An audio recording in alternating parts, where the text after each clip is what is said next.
Craig Strong, and today I'll be speaking about enabling business agility with flight levels. So what problem are we trying to solve?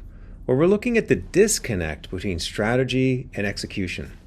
We've all been in situations where a leader announces some ambitious new goals at a company meeting. The goals sound good, but what does that really mean for what we're working on right now? Should we stop what we're doing? What new things should we do? And even if we were somehow perfectly aligned to the strategy, how would we know? In this talk, I'm going to present a possible way to answer that question. So let's get started. So my company has done some work with the Air Force. So let's start out by looking at some DoD and Air Force strategic objectives. I took these from some recently published strategy documents.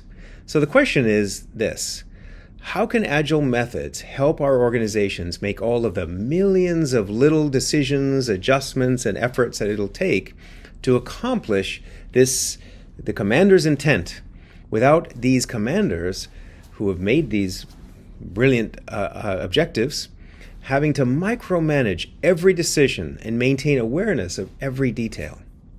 So to do that, 150 years of military doctrine, starting with the Prussian army and Clausewitz, has taught us that we need both alignment and autonomy.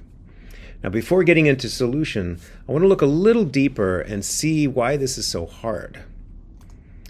So let's take a look at what some of the operational teams are doing at the Air Force. From the names of these programs, we can imagine that they're doing some very important work. However, it's not exactly clear how they link to those strategic objectives. So what's the answer? How can we make sure that they are aligned to those strategies? Should we force them to stop what they're doing and conform to some new agile framework? Well, the flight levels thinking model will help us frame the solution. So flight levels grew out of the enterprise Kanban community. And it suggests that we need to look at work through three lenses at three different vantage points. So flight level 1 is the operational level. That's where the teams are actually doing work, whether it's software development, underwriting, sales, HR, or even drug discovery. And even within a single organization, we would expect to find a number of different methods in use, such as waterfall, Scrum, or Lean, Kanban, or just even a simple huddle board. Now at this level, we can see every single detail of the work, but it's a bit harder to see outside of the team. So for that, we have to fly a little bit higher, which brings us to flight level 2. At flight level 2, we don't visualize every single detail that the teams are doing, just the pieces that require coordination.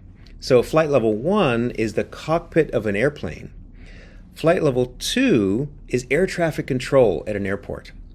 And their job is to coordinate all of the flights as they arrive and depart to make sure everything flows smoothly. Now with flight levels, we can set up end-to-end visualizations that help us manage the flow and make sure it's smooth. How do we know how do we know we're working on the right things in the right proportion? How do we know we're allocating our budget in a way that will give the organization the best benefit?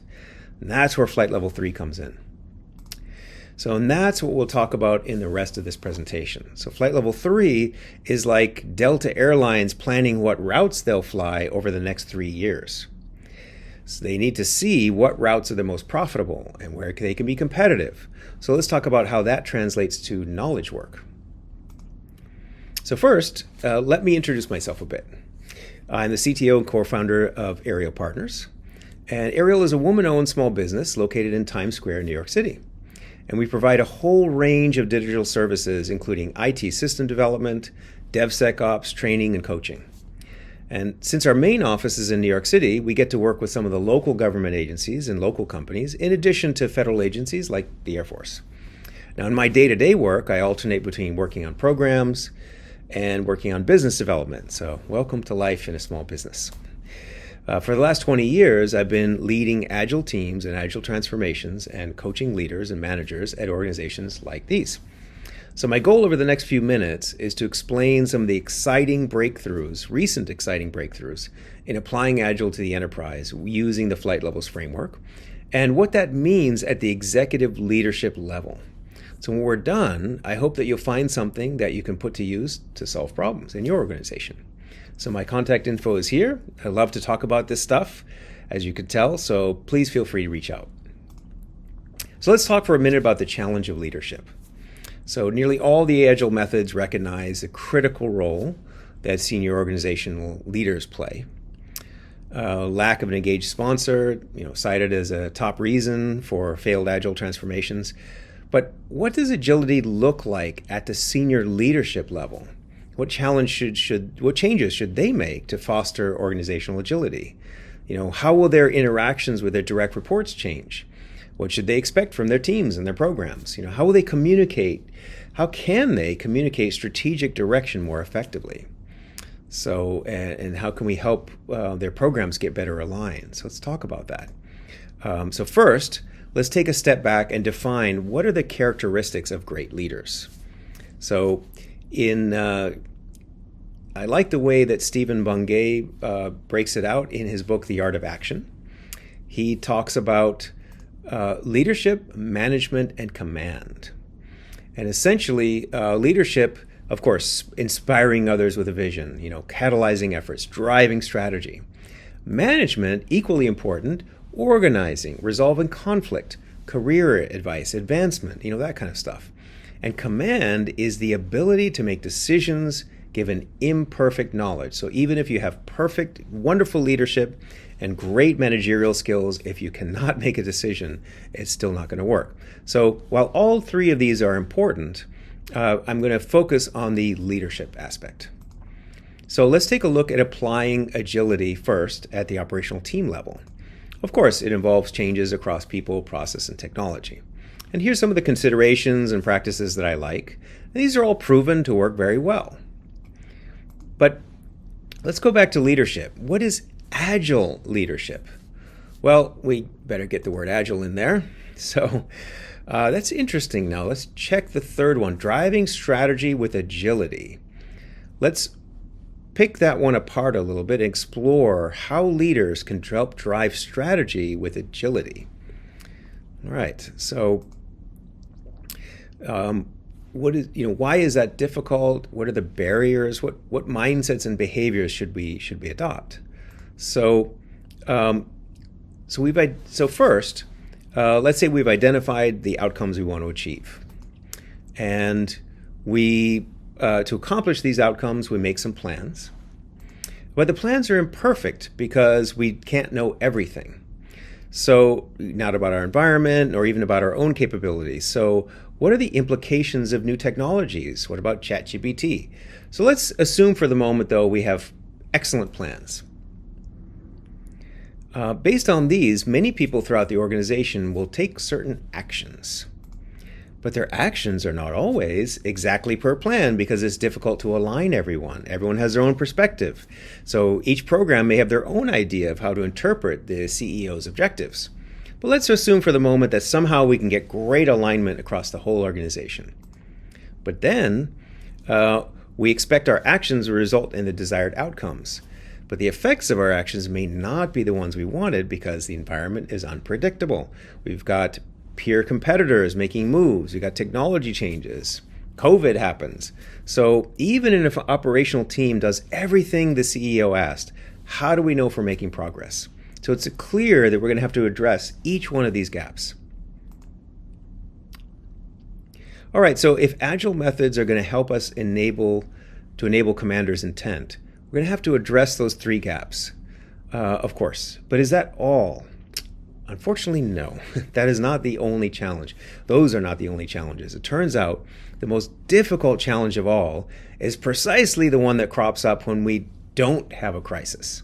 So in wartime, we put aside all other considerations and we focus on getting the main job done. We have great examples like the Apollo moon landing, Operation Warp Speed for COVID vaccine, the FBI Sentinel project. That's having a burning platform in a crisis, and we all come together and we get things done.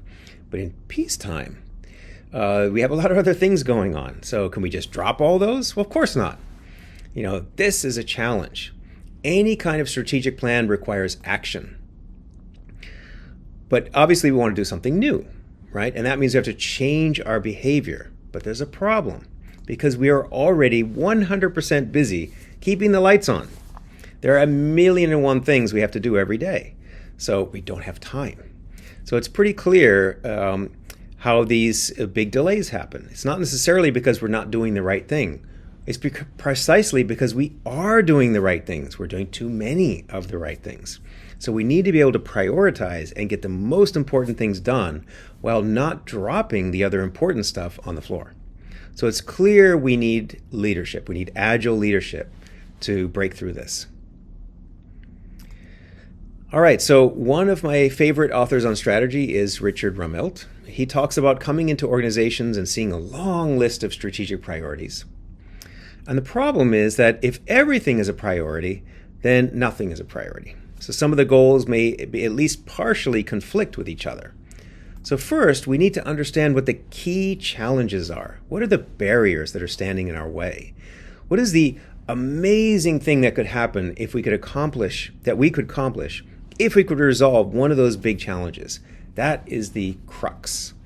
The crux is something where if we solve that, we can make a giant leap forward. We can accomplish something that matters. Now, of course, it doesn't mean that we forget about all the other priorities, but it's a way to move forward and provide leadership and direction. So we all understand that in a typical software organization, we break down the work into successive smaller pieces. That's basic requirements decomposition. But what many agile teams do is they will focus their efforts on maintaining flow at the story or task level where they have direct influence. The problem is that what does the business care about? They care about these giant initiatives that may be dozens of epics and hundreds or thousands of stories. But if accomplishing the initiatives is what matters, and imagine a situation where you have IT proudly reporting to the business about how many stories they've accomplished and how their story point counts are through the roof, and they're maintaining flow and everything's great. And the business is sitting there saying, how many initiatives did you get done this quarter? And IT says, well, we didn't. We got 10 of them in progress, but none of them are done. That's the problem. So to get an initiative done, we're going to need to focus on it. And one of the big techniques that we can use, one of the major techniques we can use to make that happen are outcomes. You may have heard of OKRs, outcomes and key results. So let's talk about that. So first, let me define some terms. Now, I know they're used in different ways, but I'm going to be very precise here. So here's a reasonable deliverable. Complete all documentation for Snowflake. I'm using some vendor names here just for the sake of having some examples. So let's check out the difference. Notice that here we're talking about putting an entire engineering bill of materials online, all connected and searchable. No more getting surprised by supply chain issues. So let's look at another one. Here's the output. Import all data sources into some vendor tool. Let's look at an alternative way of framing that as an outcome. Secure 5 alternative suppliers for 90% of airframe fuel tanks. So, we're talking about a business understandable outcome, something with a specific time frame. Let's look at one more. Achieve a passing test report for data mesh solution. Look at another one, an outcome. Shared battle space across OCONUS is outside of the continental U.S., including weather and ground cover and supply information, no more than 5 seconds old. So what's interesting is being focused on outcomes helps drive the conversation, right?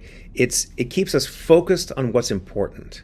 Otherwise, we can get wrapped up in our plans and think that the most important thing we can do is accomplish the outputs in half the time. So what if we discover a whole different approach or new technology that will accomplish those outcomes in half the time? We need to be able to pivot. And that's a bit of a startup mentality. So we put it all together. What does it look like? No, not like this. No. It looks like this. So we're taking our strategic objective, some of those objectives that we saw in the beginning, and we're going to identify a key result that tells us we're moving in the right direction, and we're going to take some specific action for what we're going to do to get there. And we call this pattern OKRA, O-K-R-A, because okra is good for you. But we start with these basic elements, but here's where we usually end up. Wait for it. Here we go. So I like to call this we like to call the objective the WIG, the wildly important goal. Is anyone familiar with the 4 disciplines of execution from Sean Covey? We start with our long-term key result, but that's pretty far away. That's 20, how do so we need to identify more near-term key results to help us focus. So what are the exact time frames? They depend on the specific objective. So is it a 10-year Mars space program or a 4-month vaccine development program? So finally, we have some actions to get there. So we're dividing our goal, our objective. We're identifying outcomes at 3 different time horizons to lead us directly to the action and focus us on getting this short-term key result completed, which we hypothesize will get us, we'll be moving in the right direction to achieve the medium result and therefore the long-term result. So let's look at a concrete example. This particular one is for drone manufacturing. So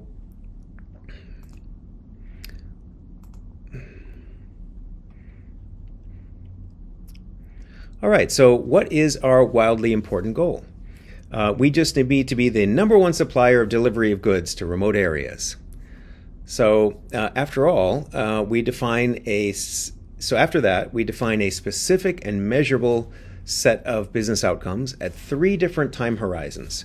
Here are the specific time frames that make sense are 5 years, 1 year, and the next quarter. And this exercise helps the executive align her whole organization, since we all know what the targets we're shooting for in the long term, the medium term, and the short term. They've also identified a specific initiative or initiatives that are going to get us there, which is, in this case, to develop a cluster coordination platform. Now, this does not mean that that's the only thing we're working on, far from it, but it does mean that we're all making a commitment to make regular progress on this. So, and check out the last bullet here. This is a key element. Review and adjust at least weekly. I'll say more about that in a minute. So let's talk about lead measures. Most of our metrics are lag measures. The problem with lag measures is they look backwards. So we need to measure our efforts immediately, and for that we need a lead measure. So let's think about what would make a good lead measure. Well, in this case, we want to put our supply chain information online into a bill of materials. And what are the historical barriers that exist that we could influence in the short term that would lead us towards this goal? Well, what we find out is there's a number of approvals that are delayed.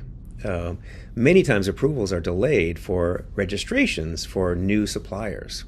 And when we believe that if we can reduce the amount of time that it takes to get an approval for a new supplier, that will help us achieve our goal ultimately. That's a small thing we can do that's in line strategically with our long-term objective. And notice how that's not even a software.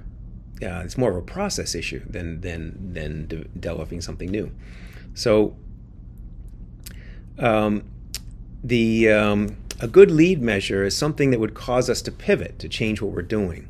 So notice that the lead measure can suggest some actions we could take to achieve our outcomes, even apart from giant initiatives. So sometimes it's something even very simple. So at the New York, for example, at the New York Department of Social Services, the intake process suffered because printing didn't work right. They said, well, before you work on your $50 million legacy modernization, can you just fix printing for us? So of course, this is a hypothesis, the lead measure, and we could be wrong. It may not make a difference, so we're going to have to measure the effects, and we might need to pivot. And this is the scientific method. So we measure that. We want to put this metric right in front and center so that we can continue to monitor this lead measure and see over time if it's moving the way we think it is, and what effects that's having on our lag measures. Okay, so why we need to make sure that the strategy is put into context. Secondly, we need to ensure that the strategy put into context. So why do we pick this a particular wildly important goal to focus on and not one of the other 20? So, for example, we might say that based on studies, we believe that focusing on high stress situations is the best way to start. This is for a human performance enhancement example in the Air Force. We also might need some guardrails. So I might want a sports car, but if it costs more than $100,000, I don't want it anymore. So what we're saying is, where are our red lines? We want to achieve the outcome, but we will not, go beyond certain constraints. So the context and constraints should go right on our strategy board. These are front and center, and having them front and center, we'll always consider them in our stand-ups. So now we're oriented. Now we need to make some decisions.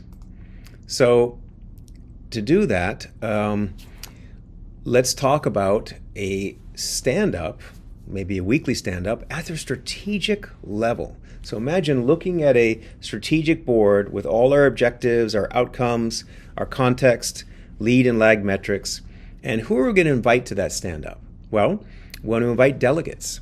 It's very, very important that we have people who are actually doing the work, actually involved, boots on the ground, as they say, who know the real situation, who are looking at the strategy and looking at these lead and lag metrics and confirming and saying, yes, this is the right metric that will show us and corroborate our hypothesis that if we achieve this metric, yes, it should help us move in the direction to achieving this outcome.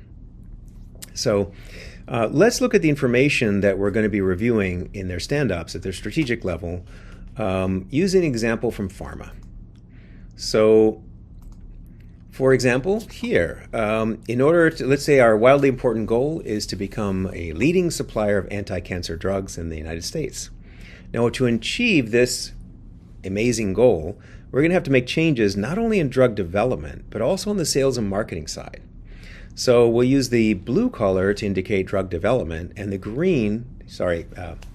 gray to indicate sales and marketing. So for example, the R&D executive can use this to align her division's efforts with those of sales and marketing. So this is how we get alignment across different divisions, not just about IT. Now on the right side, there's some tangible actions and initiatives that we're going to be undertaking to achieve these outcomes. And of course, along the bottom, we need metrics, and we want to show only those most important metrics that we feel have a most important proximate effect on achieving the wildly important goal. So why? Well, in this case, the R&D folks suggested that tracking the number of days that an expensive titration machine is down or something like this, we want to measure that because they believe that historically these machines have been out of service, and those delays have added up and have a snowball effect. So we're going to measure those and see, and try to drive them down, of course.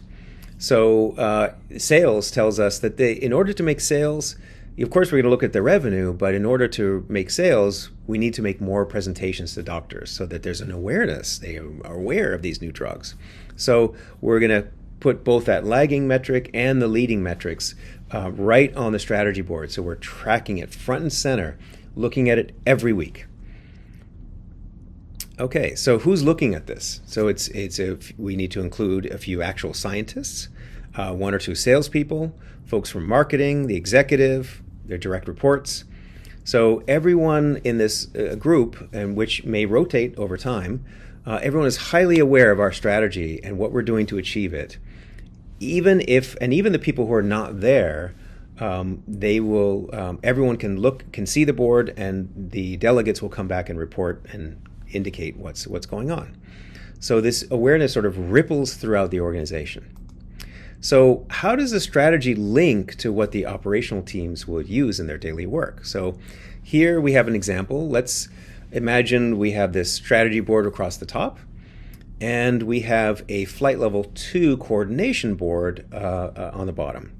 So imagine that the drug discovery group is already working on nanoparticle selection. That's something that we actually heard about at my alma mater at the last reunion. They were talking about using nanoparticles and to deliver drugs. So let's say that in the latest strategy session, it was hypothesized that we really need to start beta mutation testing, whatever that means. So what we're going to do is track that down and copy that over as a new initiative. We decided that is the most important thing that we can be working on right now. So naturally, that's going to involve some kind of work. So that's all very good, but the problem is that we can see that there's already a lot of work on the coordination board. There's already a lot of capacities being used by many other ways. So there's going to need to be a conversation there, but that's exactly the conversation that we need to have. So by connecting these two things, we're having the right conversations. And for example, the drug discovery department can say, look, I need more budget. I can't do this without more budget. Or they can say, no, something else needs to go. Maybe we put something else on hold. But there's no magic bullet here, but that is the right conversation to have. So that's what we need to do to make sure that we don't end up at the end of a quarter with not having achieved what the executive team feels is the most important goal and having done something else instead. So, all right, so let's talk about one more example. Here's an insurance example. So if the most important goal we have is to become a leading mutual life insurance company in the U.S., what does that mean? Well, that means achieving $20 billion of revenue from life insurance. Okay, great. But what's a medium-term goal? Well, if we can increase penetration of U.S. households from 0.5% to 1.5%, that is an indicator that we're on our way to achieving the $20 billion revenue. Well, okay, but what does that mean in the very short term? Well, we hypothesize that that most people, when you ask them, do you want life insurance? They'll say, well, yeah, of course I want life insurance. But what stops them from doing it? Well, in many cases, it's the time that it takes. It's a lengthy application process. You have to go to doctors. You have to get doctor's notes. There's a lot of stuff involved. So if the marketing folks believe that if we could reduce the time from the start of an application to a bound policy from 3 months on average to 3 weeks, we could that would put us on track to achieving our goals. So for those, what does that mean? What actions should we take? Well, imagine that we decide that we need to make an investment in InsurTech. We need to kick off a major advertising campaign. We need to acquire a smaller competitor. And yes, we need to do some IT. We need to consolidate and streamline our policy admin systems. So you can see that all these actions go across. Now, this is a strategy board at the highest level. So these kinds of actions go across every division within the company. And that's how we get alignment all up and down. That's how you get your Apollo moonshot. That's how you get your Operation Warp Speed, is to get everyone aligned and all moving in the same direction. All right, finally, let's look at one example. I know I'm running out of time here. One example for a single team, right? We talked about strategy at the enterprise level, but what does that mean for a single team? Well, here's an example from a large social services agency, federal agency. And in this case, we were attempting to, the organization was attempting to completely revamp their legacy disability systems, which have been in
Greetings, my name is Craig Strong, and today I'll be speaking about enabling business agility with flight levels. So what problem are we trying to solve? Well, we're looking at the disconnect between strategy and execution. Now, we've all been in situations where a leader announces some ambitious new goals at a company meeting.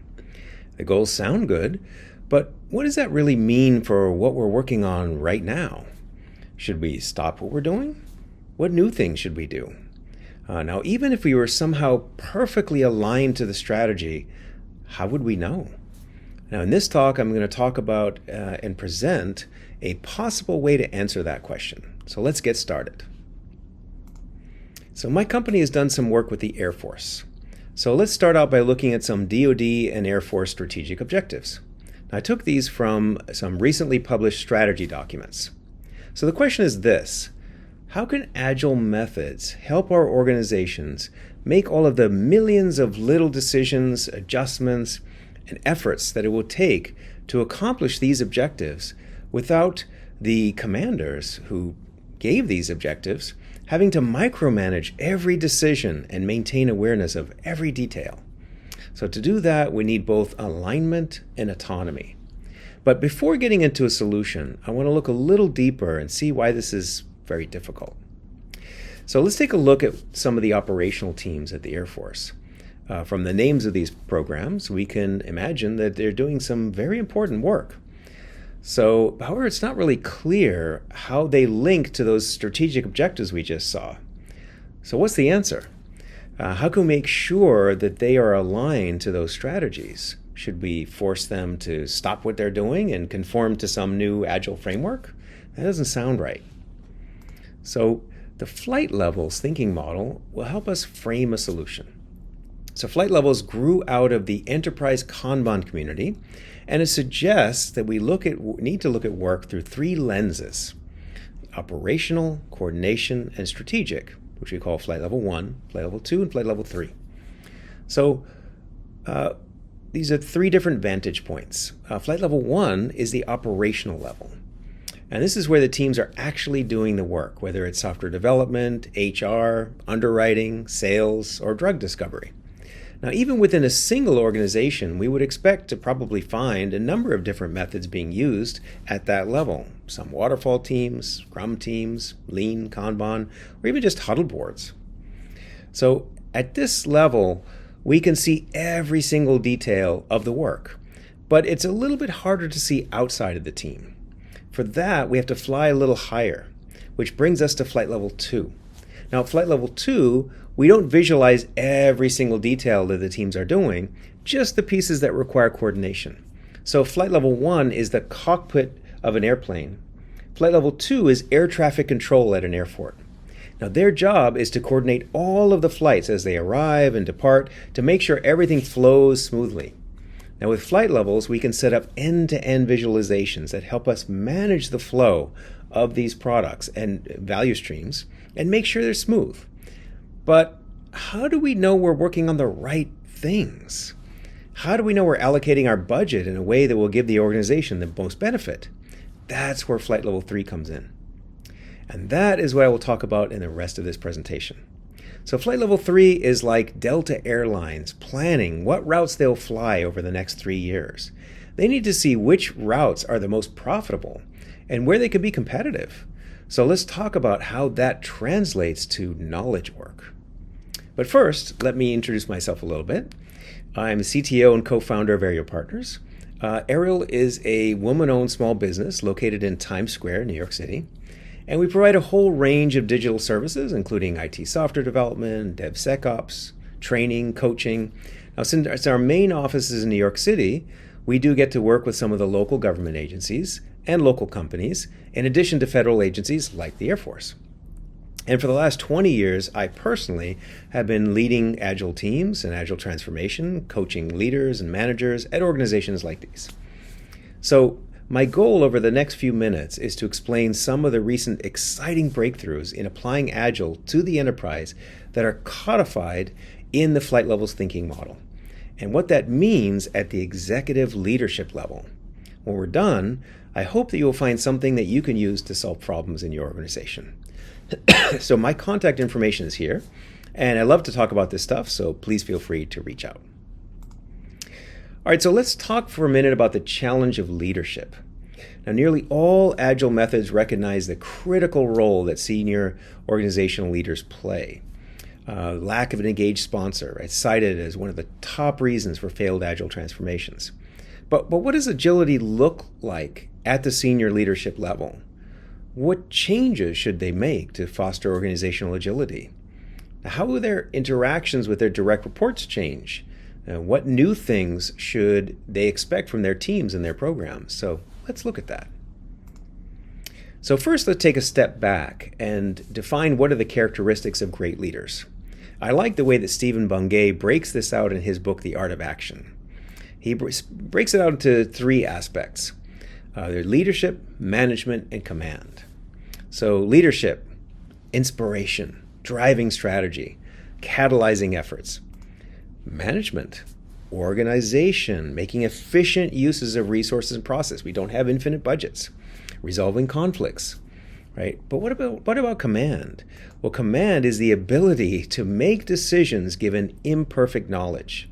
So it doesn't matter if you have great leadership skills and fantastic management abilities if you're really not able to make a decision. So while all three of these are important, I'm going to focus on the leadership aspect the most.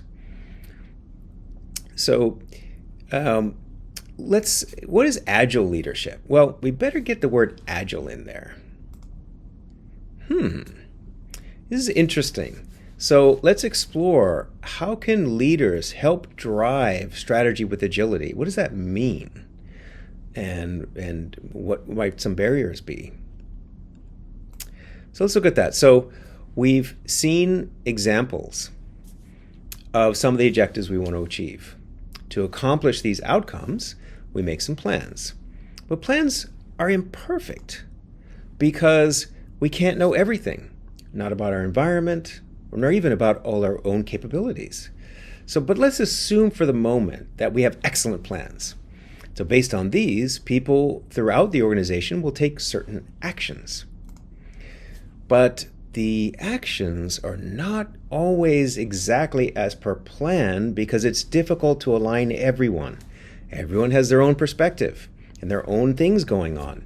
Each program may have their own idea of how to interpret the strategic directives. But let's assume for a moment that we can somehow get great alignment across the entire organization. In that case, we would expect our actions would result in the desired outcomes.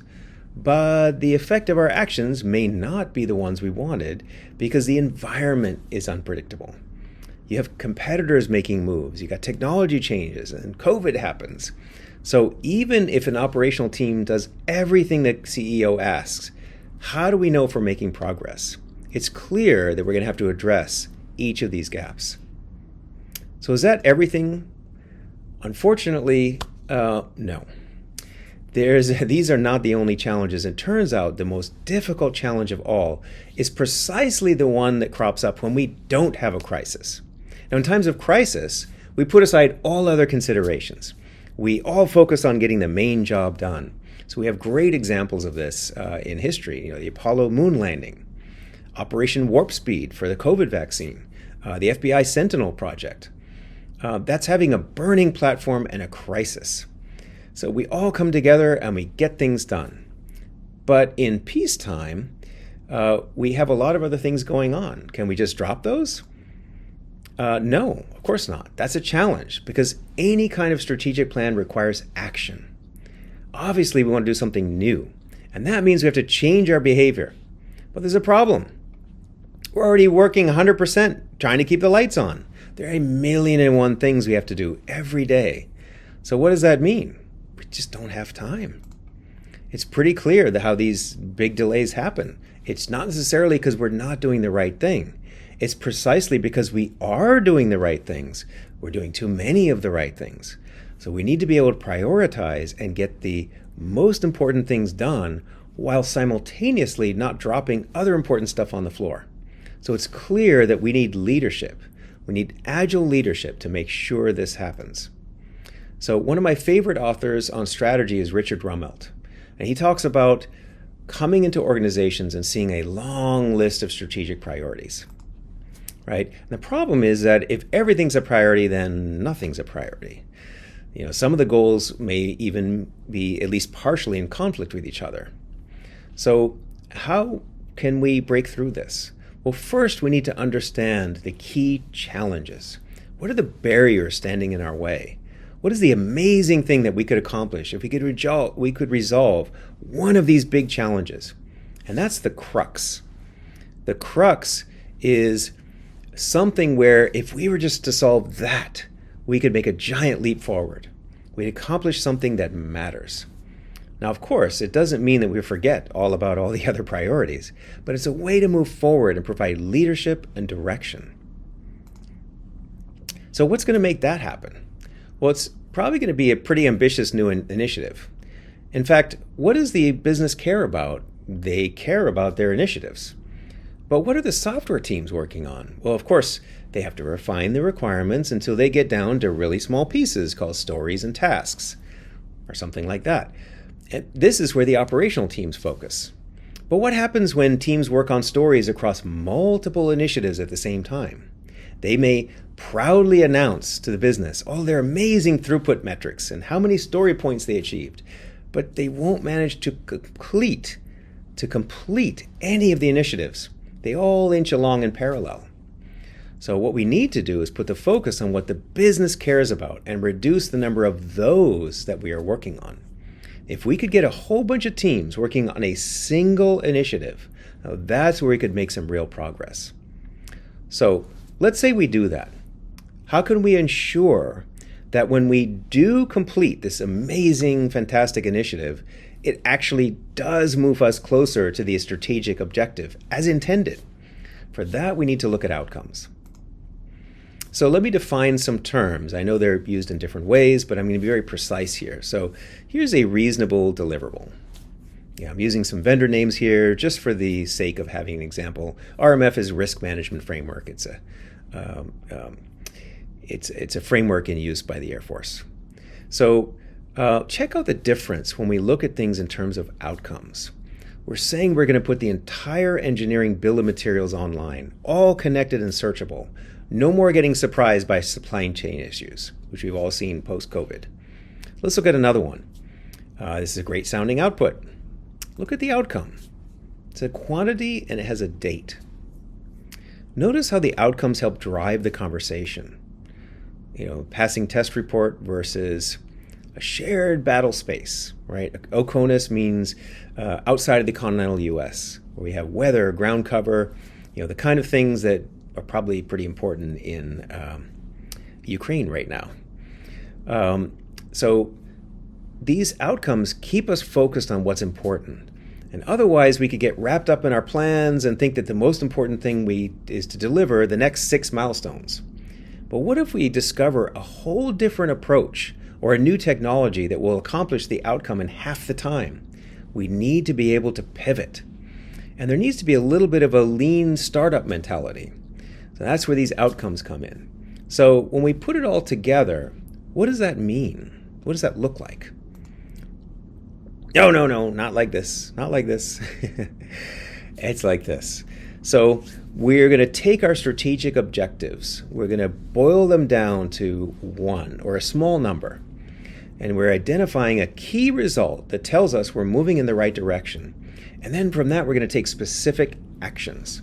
And we call this pattern OKRA, O-K-R-A, because okra is good for you. So we start with these basic ingredients, but we need to stretch it out a bit. And wait for it. Aha. So we like to call this, objective the WIG, the wildly important goal. Is anyone familiar with the 4 disciplines of execution, Chris McChesney? This is a term that he's coined, or he uses. And we start with our long-term key result that indicates that we are going to achieve, what it means to achieve that wildly important goal. But then we break it down to 2 shorter and shorter time frames, a medium term and a short term, 3 different time frames. And what are the exact time frames? Well, they depend on the specific goal. Is it a 10-year Mars space program or a 4-month vaccine development program? So we have these 3 different time frames in each case. Finally, we have some actions to get us there. The actions could be software initiatives for a private company, could be a merger, could be a new recruitment program, could be a marketing program. At the strategy level, every aspect of the organization comes together. So let's look at a concrete example. This particular one is for drone manufacturing. Very relevant for the Air Force, as you can see from what's going on in Ukraine. So what's our wildly important goal? In this case is to be the #1 supplier for delivery of goods to remote areas with drones. So after that, we define a set of specific and measurable business outcomes at 3 different time horizons. Now here the specific time frames that make sense are 5 years, 1 year, and next quarter. Now this exercise helps the executive align her entire organization, since we all know what targets we're shooting for in the long term, the medium term, and the short term. And they've also identified a specific initiative or initiatives that's going to get them there, which in this case is to develop a cluster coordination platform, software. This does not mean that this is the only thing we're working on, far from it. But it does mean that we're all making a commitment to make regular progress on this. So check out this last bullet here. Review and adjust at least weekly. That is a key element. And I'll say more about that in a minute.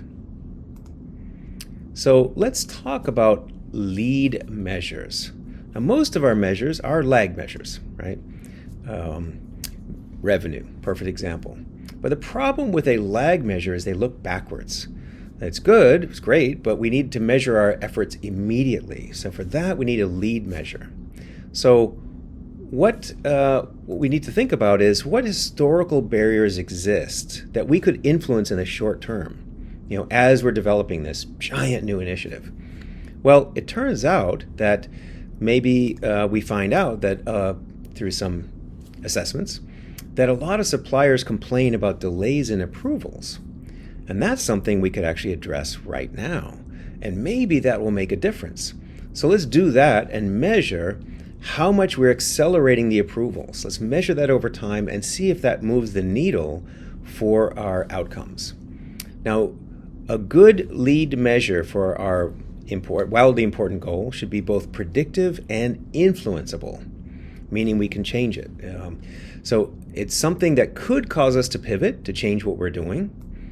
And notice that lead measures could suggest some actions that we could take to achieve our outcomes, even apart from our giant initiatives. And sometimes it's very simple.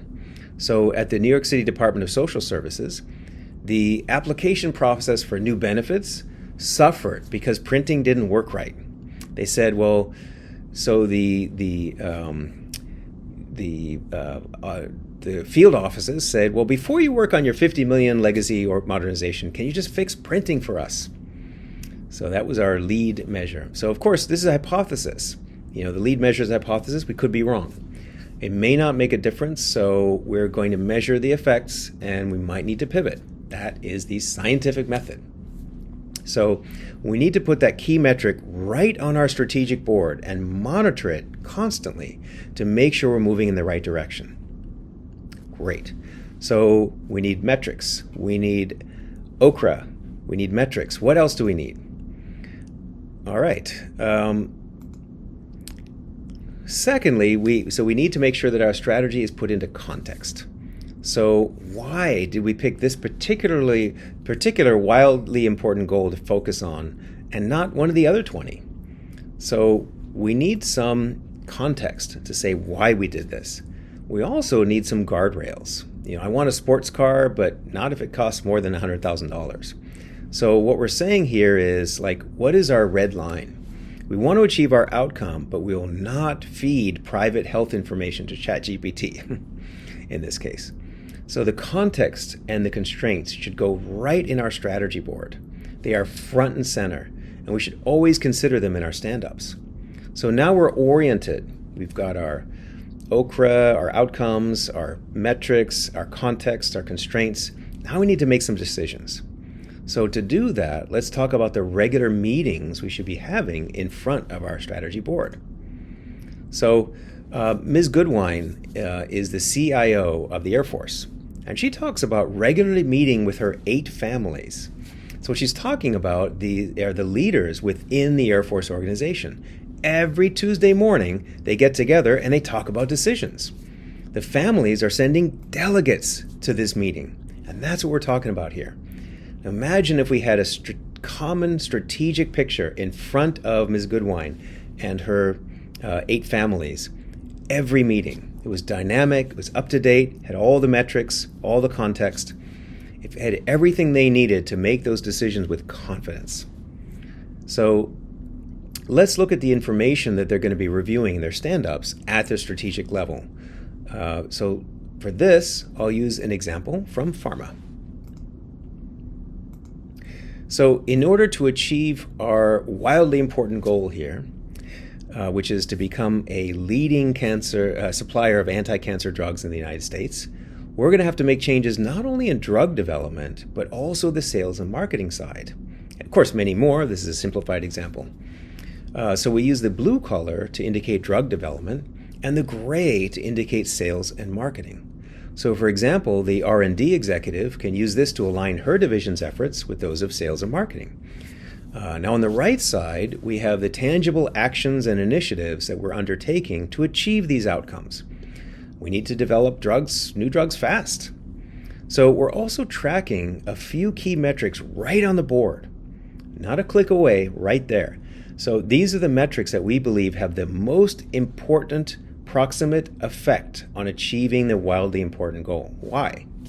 Well, of course, we need to track the lag metric of revenue. That's obvious. That's first. But after that, the R&D folks suggested tracking the number of days an expensive titration machine is down, let's say, since they believe that the machine outages have a snowball effect on the schedule, causing delays. So they want those to go down. The sales folks are tracking how many presentations they make, right? Because they believe that making presentations will help doctors know about them and lead to more sales. So these are the lead metrics. So who reviews this board? Well, the people who gather in front of this board weekly include a few actual scientists, 1 or 2 salespeople, some folks from marketing, the executive, her direct reports, and the scientists, marketing, and sales folks rotate occasionally. So this board is projected in the team room so everyone is highly aware of our strategy and what we are doing to achieve it, even the people who are not part of the weekly stand-up. And this awareness ripples through the organization. So let's see how that works. So how does strategy actually link to what the operational teams use in their daily work? So at the top, we have a strategy board. And at the bottom is a board that's the pharma's scientist team is using to track their daily work. Notice how they're splitting their time between a project to deliver drugs via nanoparticles, which is a real thing, I found out, and regular daily tasks like cleaning equipment, preparing slides, and other things they're calling business as usual. Now let's take a look at a new initiative that, let's say, we've newly identified at their strategic level. It's called beta mutation testing. Now, how do we link that from strategy to execution? Well, we simply copy it down. The initiative is copied down onto the team's board, and it becomes a new initiative that the team is working on. So notice how this strategic work is already unfortunately dwarfed by all the other stuff that's going on. So now we can handle this because a few members of this team attend the weekly strategy stand-up, and they can negotiate how much of the team's capacity is reserved for the beta mutation initiative relative to the other work. No matter what, it can never be zero. We've got to keep making progress. So the manager here asks her team leads to track their capacity allocation over time so that she can inform the CEO how much effort is being devoted to this wildly important goal. Now, she is planning on asking for more resources. So it'll be useful to show how much time is being spent elsewhere. Another option, of course, is to slow down or even stop working on other initiatives if they're not contributing to the WIG. So this is why it is a wildly important goal. So in a real situation, it's more likely that a big initiative like this would be worked on by more than one team. And in that case, the ticket would be copied to each of their boards, or in some sort of a coordination level. So here's an example from one of our insurance customers. Here are the outcomes that we have identified. So in this case, the goal is to become leading mutual life insurance company in the US. And what does that mean? That means $20 billion of revenue. Great. Okay, but what could we get done in a medium term that would show that we're making progress towards that in the long term? Well, if we increase penetration of US households from 0.5 to 1.5%, that would mean that we're on our way. Okay, great. But what about the short term? What could we do? Well, the marketing team believes that when you ask people, they've done studies, and they found that when you ask people, look, do you want life insurance? Nearly everyone says yes. But people don't follow through. And why is that? And it's because they believe that the process itself is onerous. It's lengthy. There's doctor visits. There's all kinds of stuff. And they believe that if we could shorten that time from start of the application to the bound policy from 3 months to 3 weeks, that it would get us towards where we need to go. So that becomes our short-term total focus in the short term. Let's get there. How are we going to do that? Well, we're going to invest in InsurTech. We're going to kick off an advertising campaign. We're going to acquire a smaller competitor. And yes, we're going to do some IT work. So this is how we can link this wildly important goal, this long-term strategic objective, to very specific actions we're taking right now, and keep that linkage going. Now this, of course, is an example for a very large organization, like way at the top level. But how could this translate to maybe a single IT software project? Well, let's look at an example. So here's an example that we worked on at a large social services agency. Now they're migrating off a huge number of disparate vendor systems and custom systems across all 50 states for disability payments. And it's a very large, complex effort across multiple teams. Now, each of these teams was agile. They were working on a backlog with a product owner. They were churning out features as quickly as they could, but they were not showing tangible progress. Now, imagine if instead all of those teams were laser focused on managing disability payments for one simple use case for one state. Instead of everyone churning out all kinds of features, everyone instead will be moving in the same direction to get a single use case going end to end for one state. Now, aligning on those outcomes really focuses our efforts in software development. So imagine how differently we'll develop code if we have to achieve these outcomes. We're going to integrate our code immediately rather than at the end. So now most software programs try to build out every possible feature and then worry about integrating things later. And this approach, instead, we're using these outcomes, really gets us aligned towards integrating everything first and gradually building out the skeleton. It's much less risky, and it's a huge benefit of working with outcomes. Okay, so that's what it looks like when it all comes together. We stand up agile visualizations and Kanban systems at the value stream coordination level that are linked directly to the strategic level and the operational level. Operational teams send delegates to these stand-ups, so you have communication and collaboration happening all across the organization.